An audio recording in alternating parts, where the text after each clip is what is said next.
नमस्कार साथियों, मैं अपने सभी पाठकों को, जो मेरे नया दौर नई उड़ान पत्रिका के पाठक हैं, अपने सभी दर्शकों को जो मेरी इस पत्रिका के अब नए संस्करण जो न्यूज़ चैनल के रूप में आपके सामने है, उनके लिए बजट के बारे में कुछ बातें बताने आया हूँ।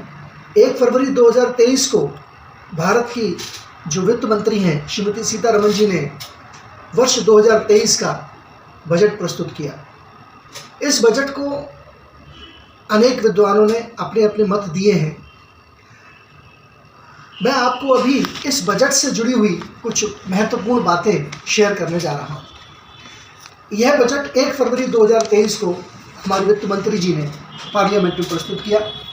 साथियों, ये बजट, अगर मैं ये कहूं कि ये बजट किसानों, मजदूरों और मध्यम वर्ग को केंद्र में रखते हुए किया गया है, इसकी बहुत सारी योजनाएं वो उन्हीं को टारगेट करके की गई हैं, तो ये बात गलत नहीं होगी। मैं आपको उसका थोड़ा सा मुजाहरा करता हूँ। देखिए, हॉर्टिकल्चर क्रॉप्स के लिए इस बजट में 2200 करोड़ रुपए का इन्वेस्टमेंट की घोषणा की गई है। इस 2200 करोड़ में 157 हॉर्टिकल्चर कॉलेजेस बनेंगे। उन कॉलेजेस में छात्र भी आएंगे और जाहिर है कि ये छात्र क्रॉप से ही उगाएंगे और बेहतर बीज के साथ, बेहतर क्वालिटी के साथ उगाएंगे।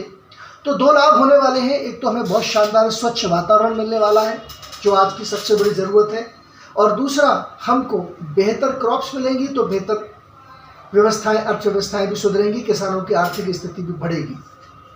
अब आते हैं दूसरी बात पर, किसानों को ही लेकर के, कि एक, जैसा कि इस सरकार पे अक्सर आरोप लगता है कि साहब ये तो गाय गोबर वाली सरकार है, तो इन्होंने अपने उस लक्ष्य को, गाय गोबर वाली सरकार के लक्ष्य को एक बड़े ही सुंदर रूप में इस बार प्रस्तुत किया और 10,000 करोड़ रुपए का इन्वेस्टमेंट एक नई पॉलिसी पर, वेस्ट से वेल्थ का एक इन्होंने नीति बनाई। इन्होंने एक स्लोगन दिया, वेस्ट टू वेल्थ के लिए, और उसमें गोबर से और बाकी चीज़ों से जुड़े हुए प्लांट्स का इन्होंने 500 ऐसे प्लांट्स को लगाने का व्यवस्था किया है। और अगर ये 10,000 करोड़ रुपए का इन्वेस्टमेंट है और इसका एक इंडस्ट्रियल इन्होंने आउटपुट भी निकाल के रखा हुआ है, कि इन्होंने एक फ्लो बना के रखा हुआ है, चार्ट फ्लो, उसके तहत ये है। अब आप समझिए कि जब अगर गोबर की बात चल रही है, यानी वेस्ट की बात चल रही है, तो ये डायरेक्टली और इनडायरेक्टली किसान से ही जुड़ गया। और पशुपालन के लिए लोगों को बहुत ज़्यादा प्रोत्साहन रहेगा। पशुपालन होगा, गाय आएंगी, दूध बढ़ेगा और अर्थव्यवस्था भी सुदृढ़ होगी। और ये प्लान भी किसान को, मजदूर वर्ग को केंद्रित रखते हुए किया गया है। अन्य योजनाओं में किसानों के लिए किसान, प्रधानमंत्री किसान सम्मान निधि में इन्होंने काफ़ी अच्छा इन्वेस्टमेंट किया है, उसमें भी किसानों को काफ़ी अच्छा पैसा मिलने वाला है। जनधन खाते में भी काफ़ी चीज़ें इन्होंने डाली हैं।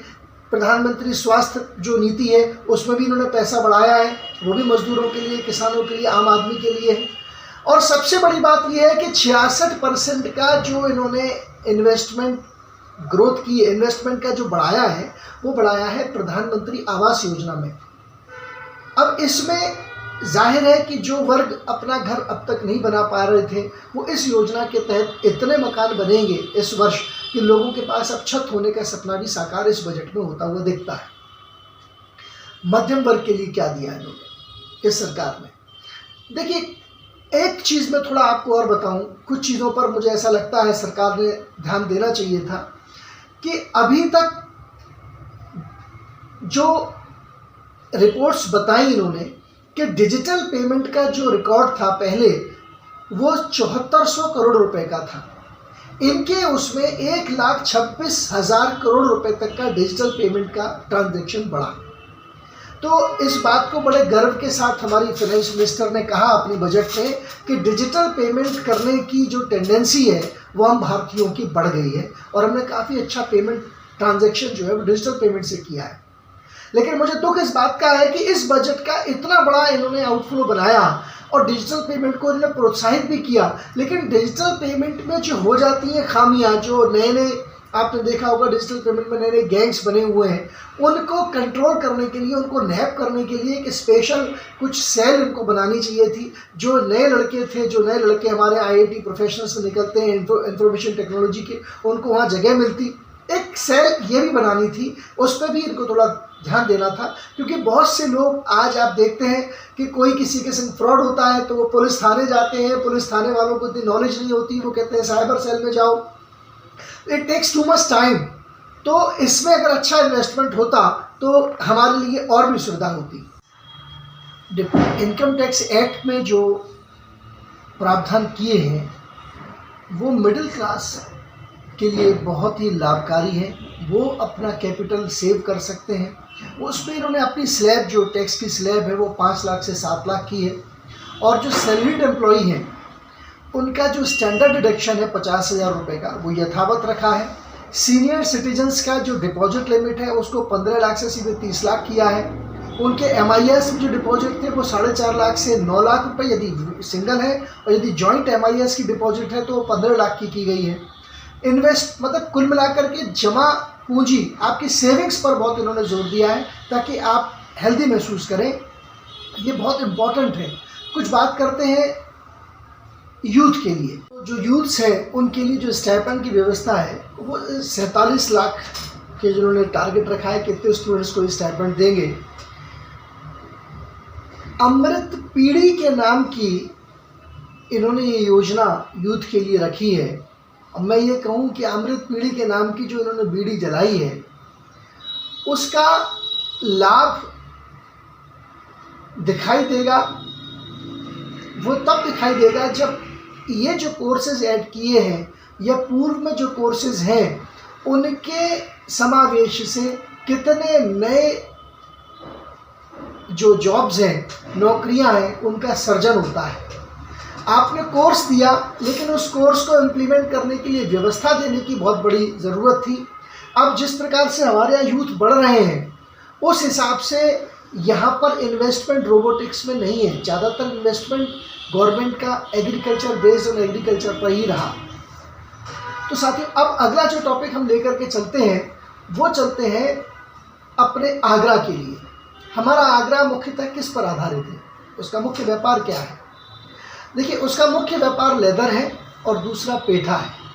तीसरा होटल इंडस्ट्री है। लेकिन होटल इंडस्ट्री का नुकसान ये है कि दिल्ली से ज़्यादातर लोग जो आते हैं वो सीधे सीधे अप डाउन कर लेते हैं एक्सप्रेसवे हाईवे से, तो जो होटल इंडस्ट्री को थोड़ा सा उतना लाभ नहीं मिल पाता। लेदर इंडस्ट्री के ऊपर जो मिलनी चाहिए थी छूट, वो छूट नहीं मिल पाई सीधे सीधे। हाँ, MSME की जो क्रेडिट लिमिट थी उसको इंक्रीज़ कर दिया गया है। जो नई यूनिट्स स्थापित होंगी स्टार्टअप की तरह MSME के अंडर में, उनको थोड़ा लाभ मिलेगा। जो स्थापना नई यूनिट्स को स्थापना के लिए जो फंड आया है उसका लाभ मिलेगा।